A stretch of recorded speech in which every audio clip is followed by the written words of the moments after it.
I prepared something. Mike, was that ChatGPT? No. I'm not smart enough to figure that out.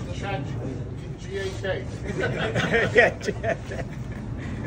So I guess I've been here almost 34 years, and in those 34 years, I've had a couple of, I guess, if you will, famous sayings that I've said a bunch of times. And one of those sayings was from John Masteri. I don't know if he's here right now, but it was when it was around 2007, 2008. It was, I guess, when the smartphone became popular.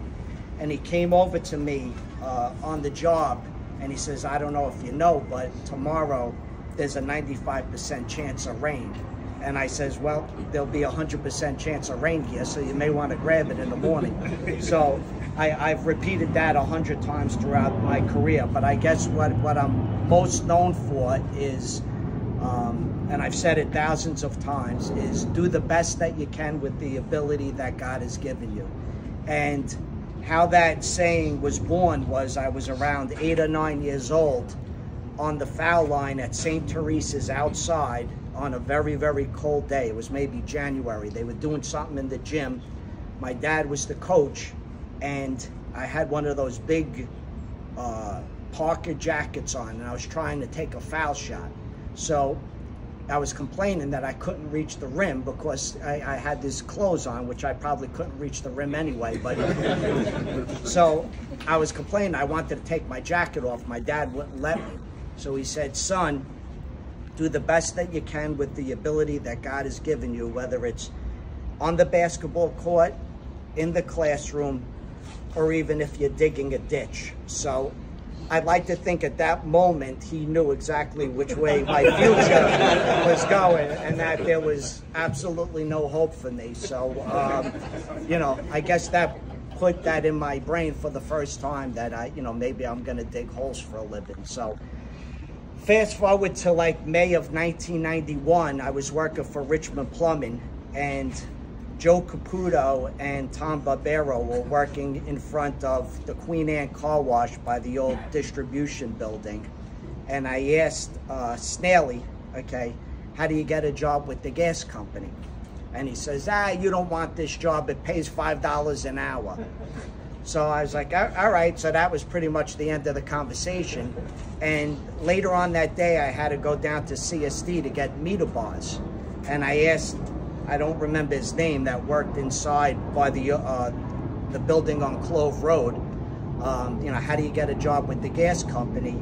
And he says, well, believe it or not, tomorrow they're accepting applications for 3 hours from 9 to 12. Go to this address, which was Montague Street, and fill out an application. So that's what I did, and around 6 months later, I started in October of 91. And when I went on the initial interview, I think it was a guy named Lou Donaldson, he says, boy, you must really want the job. You were calling every week, asking, he goes, we finally hired you. So I had never called, so I didn't know what he was talking about, but I played it off like I did. And as it turns out, one of my brothers, which I'm gonna end with, this is the card he gave me. He would call every week pretending to be me and asking, are you hiring? I filled out an application, I really need this job. And, he was persistent, and I wound up getting called. And he told me at the time, it's a temporary job. You got to, do something different from all the other helpers, because there was about 30 of us. So I started in Canarsie, and around October 7th of 91, and what I did was I would come in about 2 hours early every day, okay? It was all shift work. It was 8 to 4, 4 to 12, 2 to 10, and I would show up every day 2 hours early and make sure that they saw me. And I knew it was temporary, and about maybe 5 months later, they started laying off. So when it came my time, and they told me, we're going to have to let you go at the end of the week, they brought me in on a Friday, and the manager at the time said, you know, you must really need this job. I see you in here 2 hours early every day. You know, we have a position in Coney Island, and we could send you there, but it's the same thing. There's no guarantee at a permanent position. So it was closer to the bridge. I said, of course, I'll take it. And about a month later, they posted a job for the street department, and John Palmer and I went for the interview. First, I went to an interview in Greenpoint, and the manager says, don't you want to work in Staten Island? You're from Staten Island? I says, yeah. He says, well, there's positions in Staten Island. I'm going to set up an interview for you. I went on the interview, and the guy that interviewed me was Billy Bavanik, and the first words out of his mouth were, you're too skinny, you're too small, you're never going to be able to use the jackhammer, we're not going to be able to use you. And I pretty much begged him for a job and said, you know, I even remember telling him I'll work for free, just let me prove myself to you. And it turns out, you know, John and I both got the job. We started permanently on April 27th of 1992. And, you know, it's been an amazing run. I wanna mention a couple of people. When I first came, my first job was on Liberty Avenue, and it was exactly 1 year and 1 day to the time I saw Tom Barbero and Joe Caputo. And my first day, I worked with both of them on main splitting on Liberty Avenue.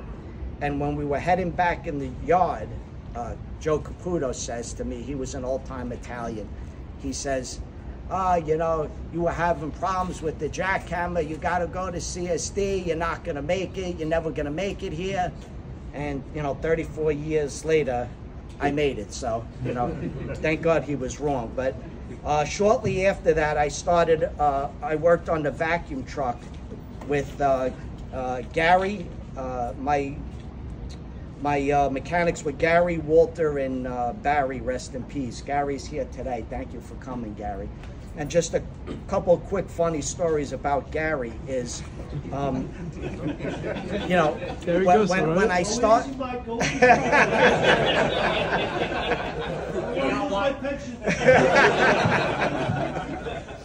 When I started with Gary, okay, when I first came to Staten Island, my dad was a court officer, so anybody that was ever arrested knew me, okay, because they knew my dad. So one of those people was Gary. He says, you know, I know your dad, Rudy. So, you know, Gary and I became fast friends. And a couple funny stories about Gary is one of the first cutoffs I did with Gary, okay, it was supposed to be a 3-inch service. It turned out to be a 4-inch service. So we didn't have any equipment for 4-inch, okay, but except for a clamp, we didn't have the stopper. So I learned quickly how to cut off a 4-inch service on the fly. And it sounds like an airplane is taking off, is all I'm gonna say. Another funny story is, we were on the vacuum truck, and we would do, we would put anodes on from the top of the hole, and we would shoot this thing on with it would make a spark on the pipe. So we did this on one particular job, and the pipe caught fire. So I was like, oh shit, the pipe's on fire, what do we do? So Gary says, well, throw dirt on it. We're not here to fix a leak, we're just here to do the CP. Come back.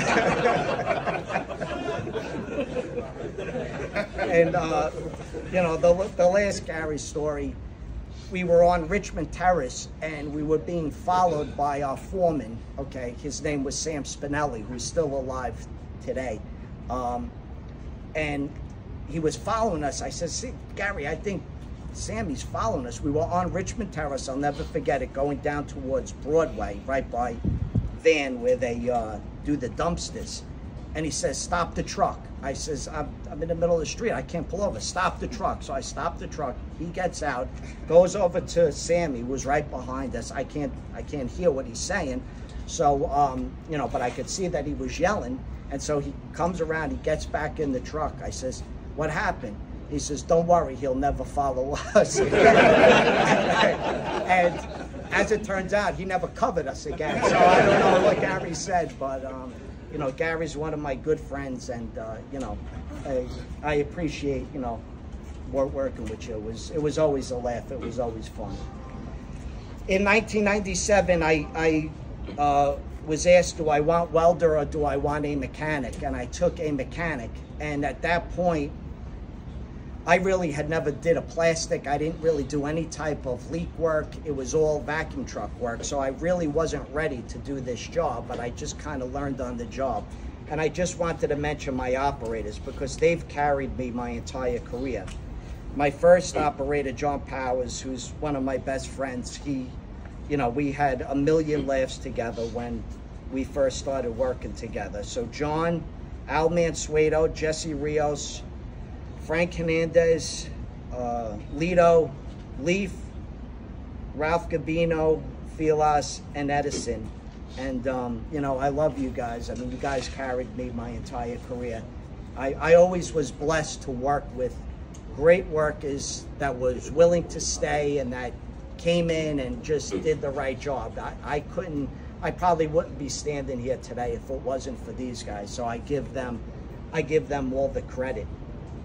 In 2007, I was offered to sub crew leader, and you know, I never really enjoyed main work. My thing was doing plastics, as you know. But it was the best chance for me to support my family because the money was good, and you know, you were pretty much guaranteed overtime every night. But you know, once again, I really wasn't good at main work, so I had to rely on my crew. And you know, two of the guys, or a couple of the guys, was Mike Ruggiero and Andrew Sessa. Andrew was my guy that I would go to when I couldn't figure out an angle, okay, because he would put the 45s together and I'd be like, how do you figure that out? He's like, don't worry, I got it. And he always did. He always helped me out.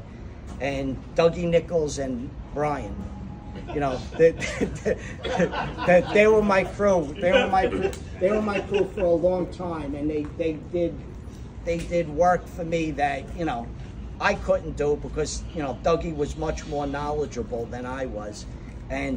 But one funny story which Brian and I still talk about to this day is I asked them, you know, just before you pull out, make sure you barricade the spot, okay? And I came there the next morning and there was cars parked. And when they pulled up, you would think, you know, somebody was murdered. I was absolutely out of my mind, okay, going crazy on them. But, you know, all of you guys put up with my tantrums for the last, you know, 34 years. And, you know, I love you guys and I appreciate it. In about around 2018, I was pretty much burnt out from doing the main work. I was out for about 5 weeks with my back. And when I came back, Mike Ruggiero was a mechanic at the time. And I told him, you know, I'm going to sub you crew leader. I says, but, you know, you got to run things. I'll help you if things go bad, but you're going to have to run the job. And he took over and, you know, he did the job and he made my life a million times easy. So I want to thank you for that, Mike.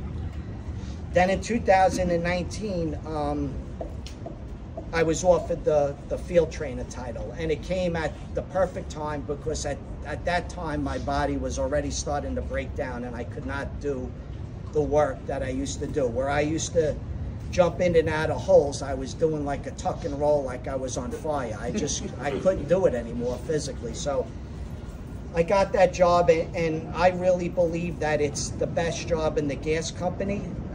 And I just want to put this out there. Now, I got a mechanic. I never did a plastic. And most people that get a mechanic or a promotion, they're not 100% ready. It's a job where you have older guys, you got guys that have done it, and they, you know, they help you out, because I was helped out by all the old-time guys. You know, next in line for my title is Ralph Gabino. Now, Ralph not only is one of my best friends, but he's, you know, might be the best worker in the street department. So I would just say to management, you know, don't hold somebody back because they're great at their job. He would be great as a mentor and as a field trainer to work with Brian and Paul and Joey. So I would really, when I'm retired, I would really like to hear that Ralph was made in my spot. So I would hope that'll happen. Then this part's going to be difficult, and I'm going to try to get through it.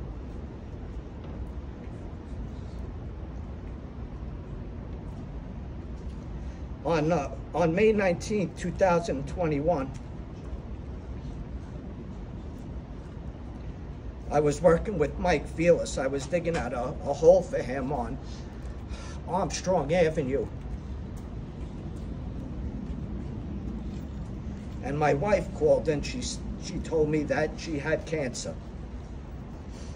And my daughter was with her at the time, and I could hear the howling of crying in the background, and it's something that nobody should ever have to go through. But since my wife did everything correctly, got her mammograms every year, she watched her diet, she exercised, we figured that, all right, it's probably stage 0. She gets, whatever she has to do and it's done.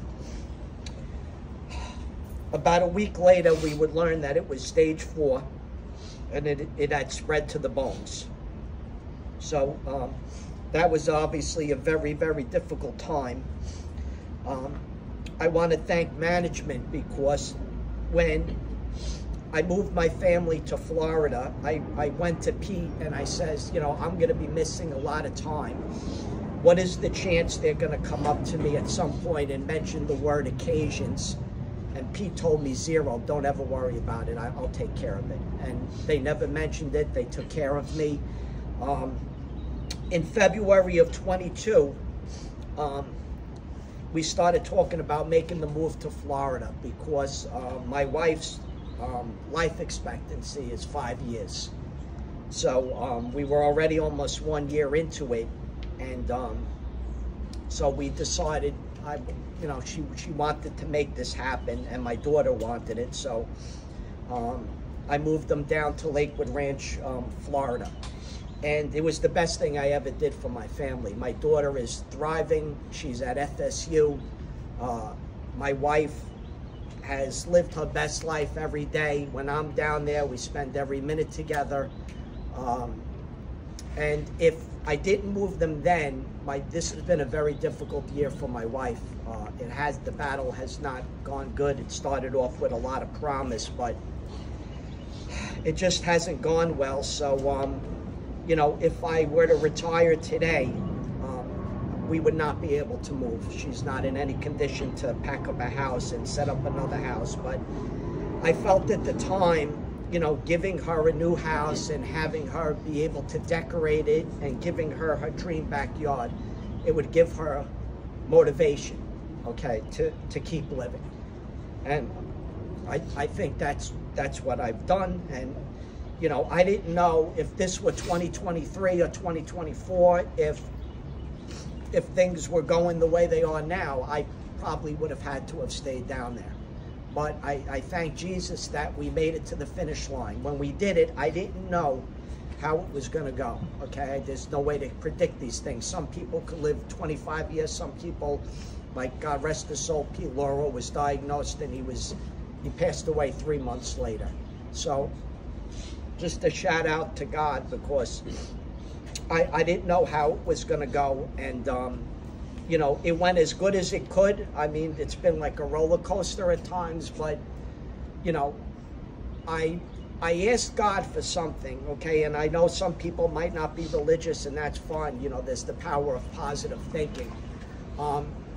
At the time that I did this move, I made a pact with God, and I said that I'm going to live a certain way as a sacrifice if you keep my wife alive until I pass away. And I thought it was going to be the most difficult thing in the world, but it turned out to be the easiest thing in the world for me.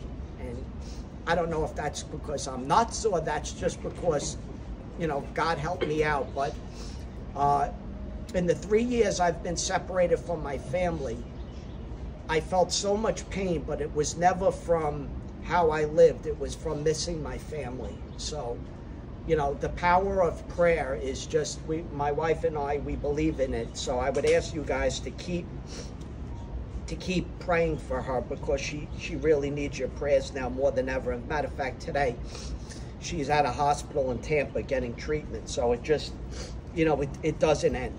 And you know, my mental health has really suffered in the past 3 years, and I've been blessed to have a really great therapist. And you know, when I went out for a period of time in the summer, you know, I told her I needed a note, and she told me, she wrote the note and she says, "You're retiring in September. Why aren't I just giving you this note till September?" My therapist kept wanting to put me out and to keep me down in Florida. She would tell me, they can't question it, stay with your family.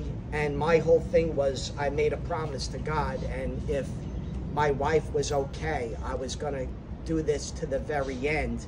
And I didn't want to be, because it seems to be the norm nowadays, and maybe that's just how it works out. I'm not saying there's anything wrong with it, but a lot of times when people retire, you just never see them again, and they just don't come in one day, and that's the end. And I didn't want that to be me. I wanted to do my best to end it the right way, and by showing up, because, you know, even though people would have said, yeah, he had a lot of things going on, you know, so he had to stay in Florida, it was important to me for people to say, man, this guy had a lot of things going on, and he still fucking showed up. Okay, and he still worked every day, and that was important to me. Okay, you know, I dreamed about this day for a really long time, and you know, in my mind, even before my wife got sick, and before I moved them, I would dream about, you know, one day going from the platform to the airport. I didn't know where I would be. I didn't know if it would be South Carolina, North Carolina, Florida.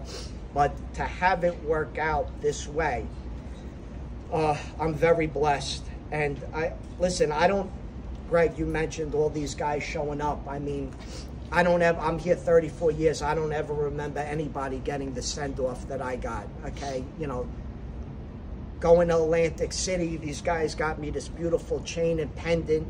Roberto got me a room. Guys have been taking me out to dinner. You spent thousands of dollars on dinner for me. Like, that just doesn't happen. And I told my wife last night, I says, you know, for the first time, I says, I really, you know, understand how much you guys love me. And, you know, I just want to let you guys know that I love you right back, and I appreciate everything that you've done for me. And this job's given me everything I've ever gotten, okay? I've never been the type of worker to say, F this place, because if it wasn't for this place, I wouldn't have anything. So, you know, a quick story as to how blessed I am is when my dad passed away in 2013, I went to see him. Right before he passed, I would go about twice a month, and he passed from Alzheimer's, and he had the type where you would ask the same question over and over again. He no longer knew who I was, okay, but he would ask the same question. So when I went to see him the last time, one of the questions he asked me was, do you have a job? Okay, and I said, yeah, Dad, I have a job. What do you do? And I says, well, Dad, I dig holes for a living. Oh, okay. Do you make good money? And I says, now this was 2013. I says, yeah, Dad, I make good money. He says, what do you make? So I told him what I had made up until that point of the year. So he starts looking at me with this puzzled look on his face, and I think I actually found the cure for Alzheimer's, because, yeah, I actually found the cure, because he reverted back to him being Rudy from when I was a young man, because he said something that he could never know in his brain, having this disease. He looks at me and says, what are you, whacked out? I says, so I was taken back. I was like, what? He goes, you didn't make that. I says, no, Dad. I says, that's what I made. I says, you know, I made that. That's what I made so far. He says, I thought you told me you dig holes for a living. I says, well, Dad, I do dig holes, but, you know, I says, you know, I have a lot of responsibility. I says, you know, I fix gas leaks. I work overtime. I put gas pipes in the ground. So he could not get past the salary. He says, your company pays you that to dig a hole? So I was like, all right, Dad, yeah, I guess so. Yes, they do pay me that to dig a hole. So he looks around and he whispers to me, can you get me a job? and then shortly, and I was like, oh, I was laughing, and then right after that, he went back to, are you married? Do you have a child? So it was his way of letting me know that he knew what I was doing and that I listened to him, okay? And I hope he's looking down on me today and he's proud. And I'm gonna end it with this card that was given to me by my brother John on October 5th, 1991. He's my brother that called up and pretended to be me, trying to assure that I got this job. And it starts off like this. Dear Michael, I couldn't be more happy for you. I know with your abilities and work ethic, you will be a success. I hope you realize now what faith, patience, and prayer can do. Remember this, when times are dark and difficult, the only way to achieve something good is to work your way through all the bad. The important thing is to know the difference. Much love and happiness and reward in a long and blessed career. Your loving brother, John. So I want to thank everybody. You know, I'm overwhelmed with all that you've done. You know, Anthony, you know, printed out 4,000 pictures for me, but he's been home, so he has a lot of time. So, but I just want to thank everybody, and I'm going to truly miss you guys, and I love you all. Thank you.